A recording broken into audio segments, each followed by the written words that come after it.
Meus amigos, o Trump acabou de soltar um vídeo muito importante e que tem tudo a ver com o Brasil. Dá uma olhadinha aí. First, I will immediately reissue my 2020 executive order restoring the president's authority to remove rogue bureaucrats, and I will wield that power very aggressively. Second, we will clean out all of the corrupt actors in our national security and intelligence apparatus, and there are plenty of them. The departments and agencies that have been weaponized will be completely overhauled so that faceless bureaucrats will never again be able to target and persecute conservatives, Christians, or the left's political enemies, which they're doing now at a level that nobody can believe even possible. Third, we will totally reform FISA courts, which are so corrupt that the judges seemingly do not care when they are lied to in warrant applications. So many judges have seen so many applications that they know were wrong, or at least they must have known. They do nothing about it. They're lied to.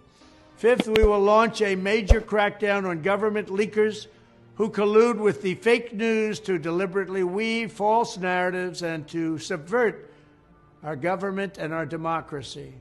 When possible, we will press criminal charges. Seventh, I will ask Congress to establish an independent auditing system to continually monitor our intelligence agencies to ensure they are not spying on our citizens or running disinformation campaigns against the American people.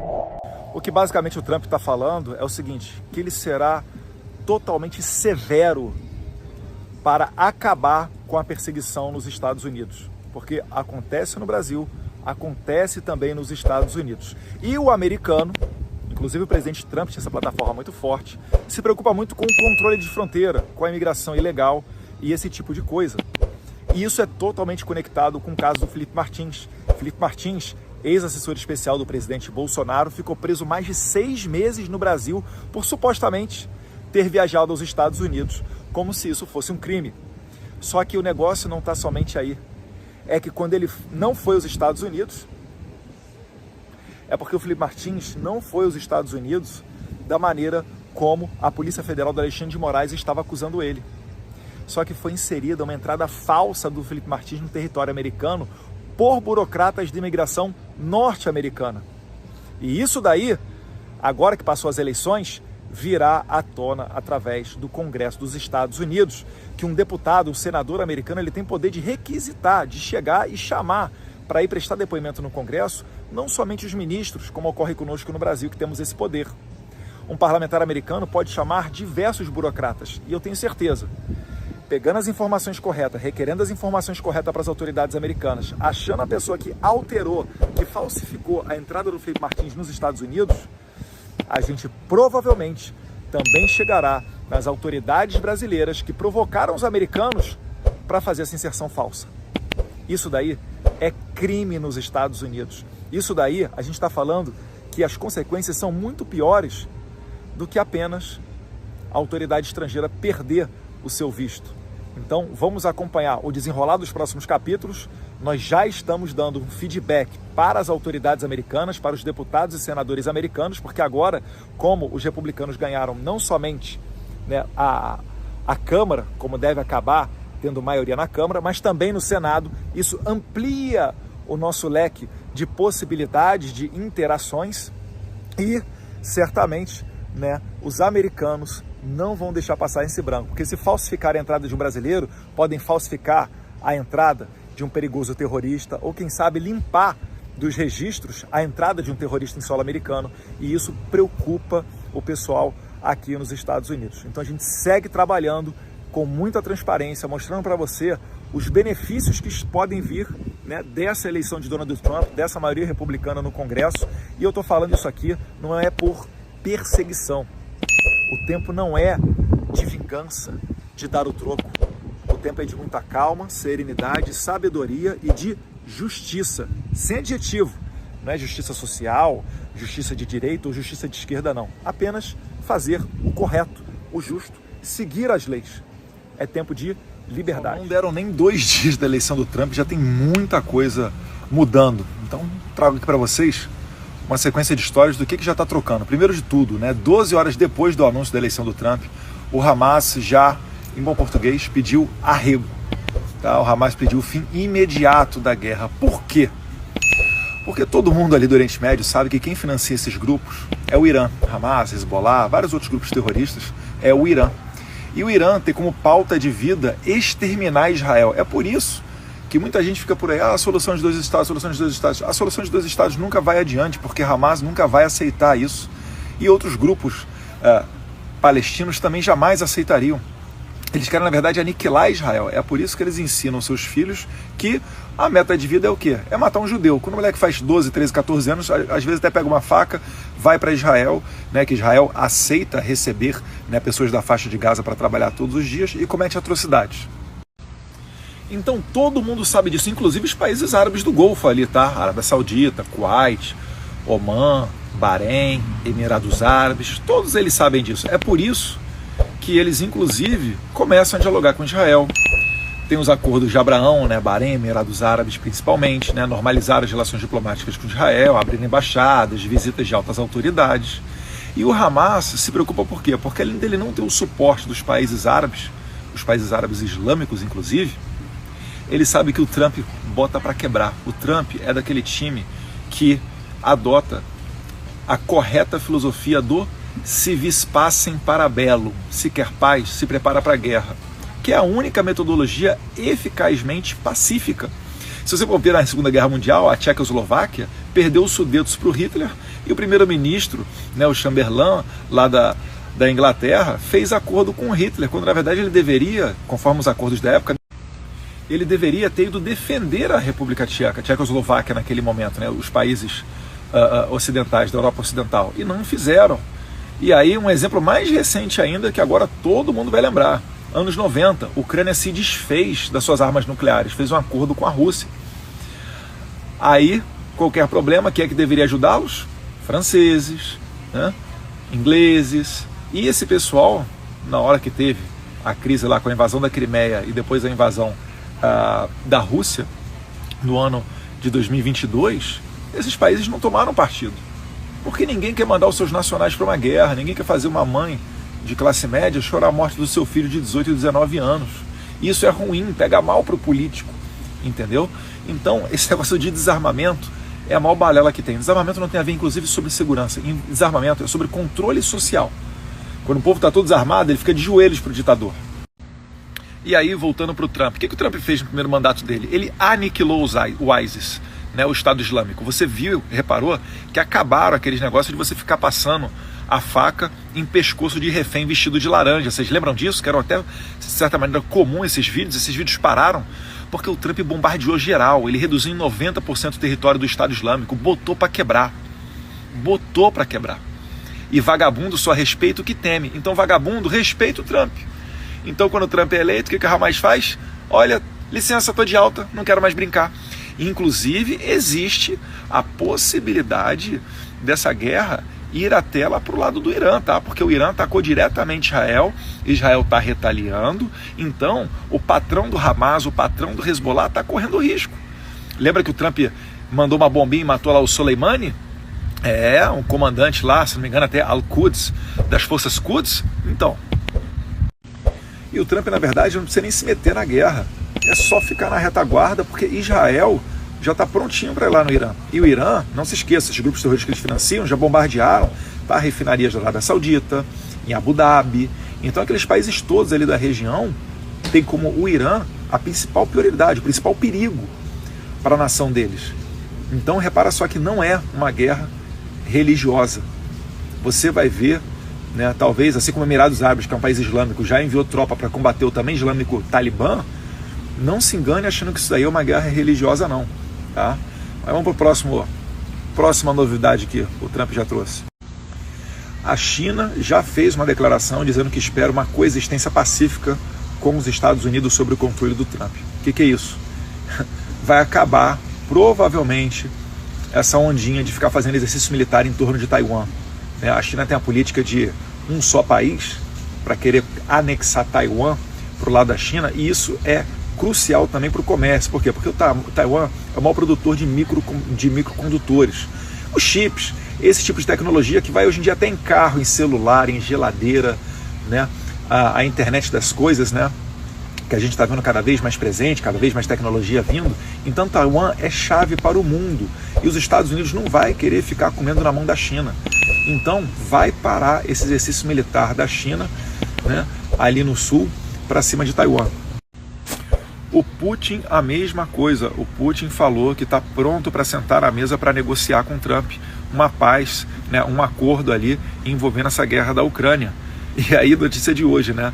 O Trump fez uma chamada junto com Zelensky e participou dela também o Elon Musk, que estava provendo a internet da Starlink para zonas de guerra, ajudando os militares da Ucrânia. Então aí tem outra mudança também que provavelmente vai trazer mais segurança e mais paz para o mundo. Agora vindo para o Brasil, a coisa que já não estava boa porque o mercado esperava que o Lula e o Haddad fizessem um anúncio de redução de gastos, porque eles estão gastando muito, né? O Lula está gastando mais do que o Lula já gastou mais do que a pandemia. Ele pega o nosso dinheiro, meu dinheiro, o seu dinheiro dos impostos, e já gastou mais do que o Bolsonaro durante a pandemia. Olha o nível da loucura. Então o mercado começou a exigir o quê?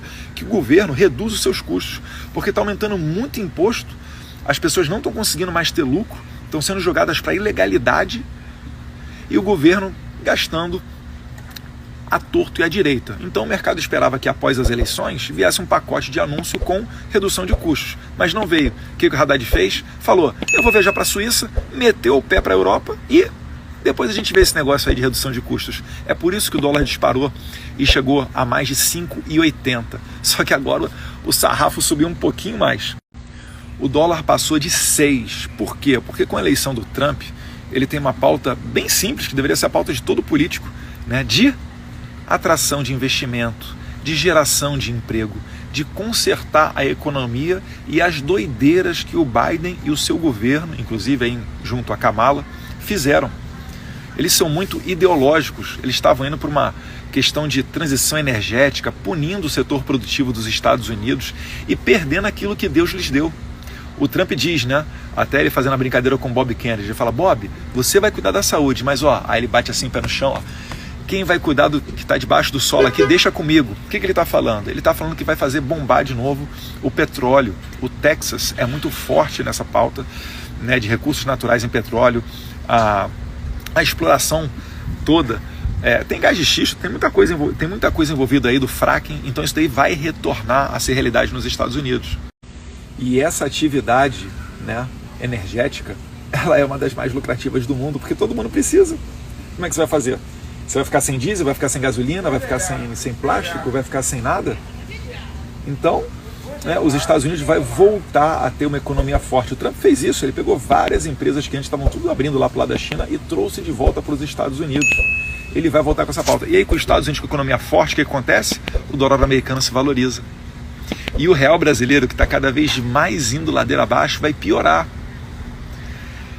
Eu acho engraçado que teve muita gente aí, youtuber, até de direita, pessoas tidas como inteligentes, falam, não, o Paulo Guedes está exagerando, que maluquice, não, eu não compro esse barulho da direita brasileira, dos bolsonaristas, não é só porque o Lula, não, o Lula está fazendo giga, o Lula está muito bem na economia, ó, se preparem, vamos ver aí tempos em que o dólar não vai descer do 6 durante um bom tempo, talvez.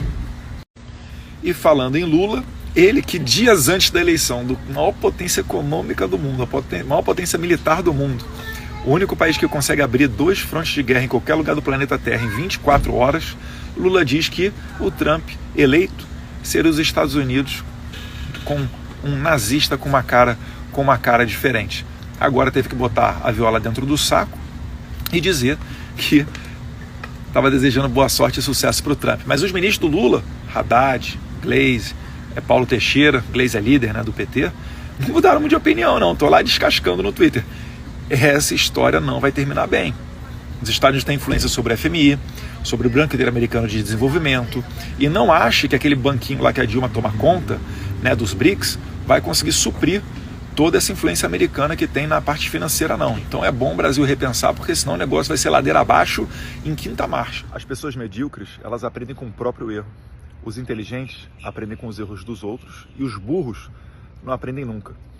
Você está aqui nos Estados Unidos, está olhando a eleição, certamente você consegue abrir a sua cabeça e olhar né, muito do que aconteceu para o Trump ter sucesso aqui no Brasil e aprender, né, com esse passo a passo que ele tomou. Além das questões de mérito, né, o seu discurso forte para reaquecer a economia, redução de tributo, né, retomada do emprego e toda essa questão contra a inflação, que foram as pautas que o Trump levou e sensibilizaram os americanos, os esquerdistas também erraram. Erraram quando pegaram forte na agenda woke, se distanciaram da sociedade, se distanciaram dos problemas do americano comum, de classe média, que é a maior fatia da população aqui, e também acabaram tendo aí uma cisão dentro da própria esquerda.